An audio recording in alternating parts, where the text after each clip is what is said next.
विदर्भ देश की राजकुमारी शादी के योग्य हुई।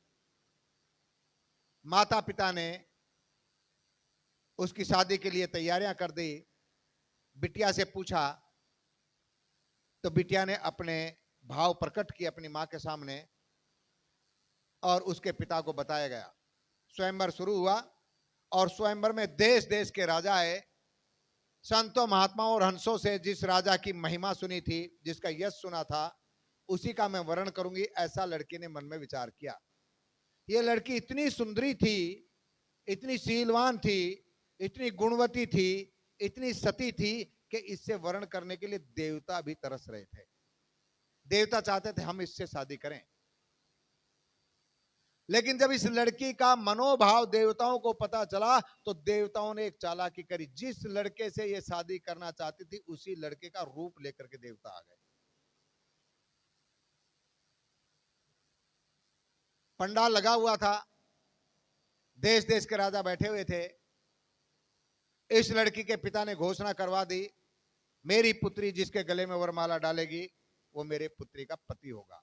अब ये लड़की जैसे ही गई और जैसे ही बताया गया, देश देश के राजाओं की महिमा गाएगी, फला देश का राजा, नाम ये है, इतना वीर प्रतापी, ऐसा ऐसा इसका यश, वो जब बताने लगे और ये लड़की जिसके पास पहुंची वहां 5 राजा खड़े हो गए एक ही जैसे। वही शकल है, वही सूरत है, वही वस्त्र है, वही रंग है और वही रूप है। लड़की माला लेकर जैसे पहुंची, बताया गया निषद देश का राजा नल, और जैसे कहा एक नहीं 5 नल खड़े हैं। जब देवताओं को यह पता चला कि यह नल का वर्णन करेगी तो देवताओं ने नल का रूप ले लिया और खड़े हो गए स्वयंवर में। अब इस लड़की को समस्या हो गई, मैं तो वर्णन तो नल का करना चाहती हूं, लेकिन नल कौन सा है, किसके गले में माला डालूं। तब इस लड़की ने उन्हीं की शरण ली जो इसको छलने के लिए आए थे, उन्हीं की शरण ली। हे देवताओं, मैं तुम्हारी शरण में जाती हूं, मेरे सतीत्व की रक्षा करना। अब मैं इतनी ज्ञान नहीं रखती हूं, कौन वो नल है मैं जानती नहीं, आप मेरी रक्षा करो, मेरे सतीत्व की रक्षा करो, मुझे असली नल का ज्ञान करवाओ। और जब ये शरण में गई तब इस लड़की को संतों की बात, देखिए हमारे पास विद्या होती है हम भूल जाते हैं। महाराज कर्ण के पास में भी विद्या थी, गुरु के श्राप से विद्या भूल गया। जिस वक्त तुझे उस विद्या की सख्त जरूरत पड़ेगी तू भूल जाएगा। हमारे पास में भी विद्या होती है हम भूल जाते हैं उसको। ऐन समय पे कैसे क्या कहना चाहिए, कैसा करना चाहिए, भूल जाते हैं। इस लड़की की प्रार्थना सुनी, आशीर्वाद मिला, ज्ञान प्रकट हुआ। और ज्ञान प्रकट हुआ तो इसने कहीं सुना होगा संतों महात्माओं से, और सुनना भी चाहिए। कथाएं क्यों सुननी चाहिए? क्योंकि कथाओं में अज्ञान को हटाया जाता है। तो इसको पता चला कि देवताओं की परछाई नहीं होती है, देवताओं की माला कभी भी मुरझाती नहीं है, देवताओं के कदम धरती को नहीं छूते हैं, और देवताओं के शरीर से एक दिव्य खुशबू निकलती है। ये देवताओं की पहचान है। जब इस लड़की ने देखा, ये पता चला, तब देखो कथा सुनने से क्या लाभ हुआ, एक चोर को भी लाभ हुआ, और तो छोड़ो चोर को भी कथा सुनने से लाभ। पिता ने अपने पुत्र से कहा, बेटा हमारा धंधा चोरी है, तुम सब कुछ करना लेकिन कथा में कभी मत जाना, कथा सुनने के लिए जाना मत, ये कथा वाले हमारा धंधा चौपट कर देंगे, क्योंकि ये यही कहेंगे धर्म से कमाओ, नियम से कमाओ, पाप छोड़ो, चोरी बंद करो, और तू गया तो हमारा तो धंधा चौपट हो जाएगा, खानदानी धंधा है। उसने कहा पिताजी ठीक है, लेकिन कहीं रास्ते से जाऊं तो? बोला जहां कथा हो तो दोनों कान बंद कर लिया कर, कानों में उंगली लगा करके वहां से निकलना, कथा सुनना मत एक भी शब्द। ठीक है पिताजी। और जा रहा था नंगे पैर, और वहीं कथा हो रही थी। दोनों उंगली लगा ली कान में, जाने लगा, कांटा चुभ गया। अब क्या करे, समस्या। पिताजी ने कहा था कान बंद करना, कांटा निकालूं कि नहीं निकालूं, चला जा नहीं रहा। तो उसने कांटा निकालने के लिए कान से उंगली बाहर निकाली, कांटा निकाल करके चल पड़ूंगा। उसी वक्त जो कथा कहने वाले थे उन्होंने यही बात बताई, देवी देवताओं की परछाई नहीं होती, देवी देवताओं की माला नहीं कुंभलाती, देवी देवताओं से खुशबू आती है, उनके चरण धरती पे नहीं टिकते हैं। ये सुन लिया उसने, फिर कान में उंगली लगाई, निकल गया। अब कुछ दिन बाद में उसके पिता ने और उसने मिलकर के एक डाका डाला, वो सफल हो गए, खूब बढ़िया धन मिला चकाचक। उस धन के ऊपर किसी दूसरे की भी नजर थी, दूसरे चोर की, मैं ले कि मैं ले। ये जो चुरा के लाए इनकी देवी इष्ट है, तो देवी को इन्होंने मनौती मांगी, हे देवी मैया, यदि ये डाका लग जाए तो हम तेरी सवामणी करें। उस चोर को पता था कि इनकी देवी इष्ट है, तो आज रात में उसने देवी का स्वरूप बनाया, देवी के वस्त्र पहने, देवी जैसी शकलो सूरत बनाई और उस खिड़की में से कूदी जहां लड़का रात्रि में सोया हुआ था। अब ये चांद की चांदनी में देवी आ गई। अब जैसे लड़के को जगाया तो लड़का जागा और देवी मैया को देख करके तो चरणों में गिर गया, हे माँ तूने तो कल्याण कर दिया। बेटा डाका ठीक से लगा? जी माता श्री। अब तो सवामणी करनी है? जी माता श्री। धन दौलत लिया है? जी माता श्री। खूब? हाँ। कहां रखा हुआ है? जैसे कहा कहां रखा हुआ है तैसे चरणों में से उठा और चांद की छाननी तो माता जी की छाया पड़ रही है। माता जी की छाया? अरे कथा वाला तो बड़ी झूठ बोलते हैं। उसने कहा था कि देवताओं की तो छाया नहीं थी, इसकी तो छाया पड़ रही है। कथा वाले यार बड़े बकवास बोलते हैं, ये तो हमेशा बकवास ही करते हैं। फिर माता जी के माला की तरफ में ध्यान गया, ओहो ये तो फूल भी मुरझाए हुए हैं, ये तो फूल तो बिल्कुल एकदम से बासी हैं। फिर देखा माता जी के तो पांव भी धरती में टिके हुए हैं। और अब की बारी माता जी के सामने खड़ा होकर के जब प्रणाम करने लगा तो माता जी के मुख से एक खूबसूरत बदबू आई, जो बहुत सारे लोगों को रात्रि में आती है? ओहो वो तो करता खुशबू आएगी यहाँ तो। और जब उसने ये सब देखा तो कथा वाला इतनी झूठ क्यों बोलेगा, उसका तो कोई लेना देना था नहीं। तो ये इसकी परछाई भी है, जमीन में पैर भी टिके हुए हैं, माला कुमलाई हुई है और खुशबू की बजाय बदबू आ रही, तो ये माता जी नहीं हो सकती। और जैसे उसने कहा बेटा धन कहां छुपा हुआ है, बोला अभी बताता हूं। और जैसे डंडा उठाया तो माता जी तो भागी पर दुपट्टा उपट्टा रह गया। और कूदी, माता जी तो पकड़ा, दुपट्टा हाथ में आ गया, माता जी भाग गई। अब सुबह उसने अपने पिताजी से कहा पिताजी हाँ चलो, कहाँ? कथा में। अरे पागल है, अरे पिताजी चलो कथा में। पिताजी कथा में जाना बहुत जरूरी है। क्यों? क्यों जरूरी है? अरे कथा वाले जो देते हैं ना वो दुनिया में कहीं नहीं मिलता पिताजी, कहीं नहीं मिलता। पिताजी ने पूछा तुझे क्या मिल गया? बोला जो कल लाए थे ना माल, वो कथा वाले ने बचा दिया। बोले क्यों, क्या हुआ? तब सारी कहानी बताई और पता चला।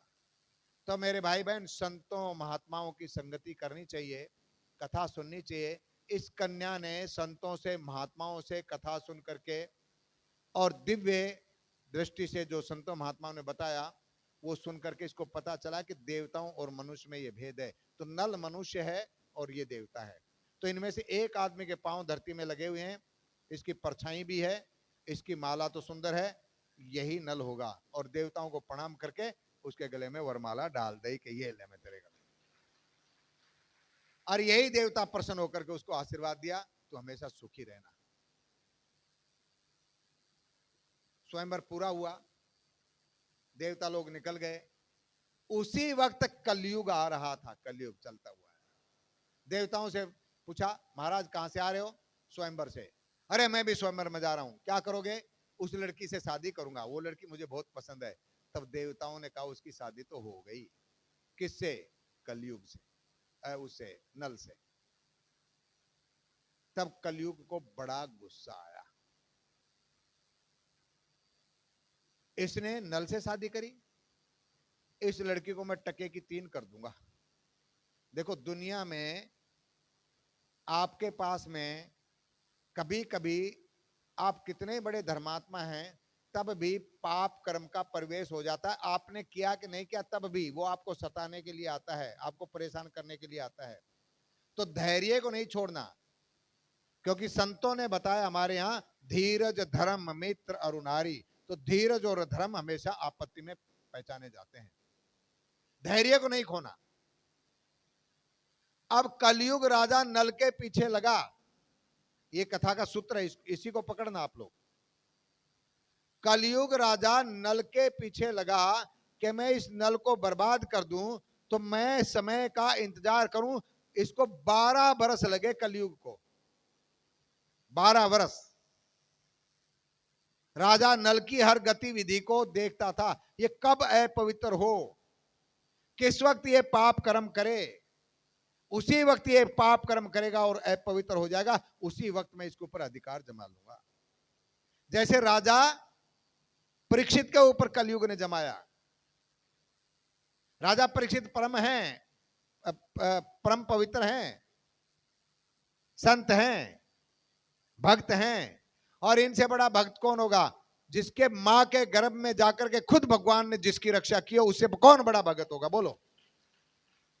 इतना बड़ा भगत है, फिर भी एक गलती हो गई, पाप की कमाई जीवन में आ गई। एक गलती, केवल एक, पाप की कमाई राजा परीक्षित के जीवन में आ गई। और यही एक गलती राजा नल से हो गई। ये बहुत सारे ऋषि हैं, बहुत सारे हमारे राजा हैं, उनको राज ऋषि कहते हैं। ब्राह्मण जब ऋषि होता तो उसको ब्रह्म ऋषि कहते हैं। ये राज ऋषि हैं, प्रातः स्मरणीय हैं। एक गलती हुई, कलयुग ने अधिकार जमा लिया।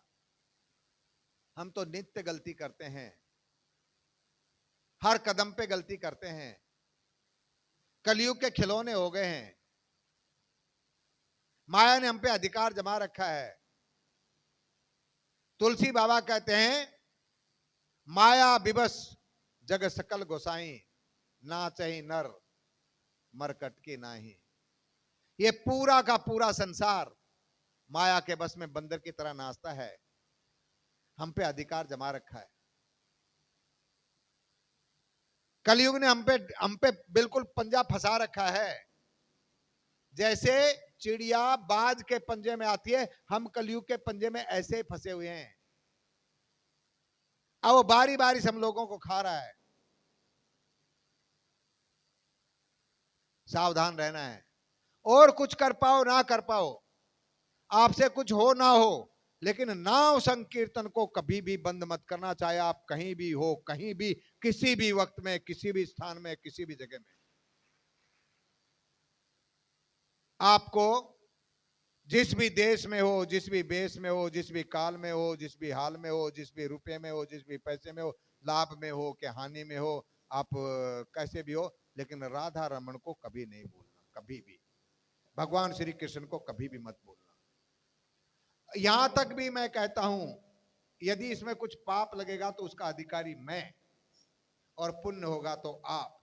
आप यदि सुबह सुबह सोच करने के लिए भी जाते हैं, सुबह सुबह या शाम को जब भी सोच करने जाएं, उस वक्त भी भगवान को नहीं भूलना, उस वक्त भी परमात्मा आपको याद रहे। क्योंकि यदि सोच करते करते ही काल आ गया, तब कौन रक्षा करेगा? तो यदि उसका कोई पाप लगेगा उस नाम लेने का, तो उसकी जिम्मेवारी मेरी, मुझे दे देना वो पाप। और यदि कल्याण हो जाए तो आपका। हर वक्त परमात्मा को याद रखो, हर वक्त। कोई क्षण ऐसा ना हो जब आपकी जुबान से राधा रमन ना निकले, कोई ऐसा क्षण ना हो जब आपकी जुबान से राधा राधा का स्मरण ना हो। इसलिए मेरे भाई बहन ध्यान रखना, कलयुग से बचने का यही एक मार्ग है। क्या? जिस भेष में परवेश में रहो, राधा रमण राधा रमण राधा रमण कहो। जिस देश में देश में रहो, राधा रमण राधा रमण राधा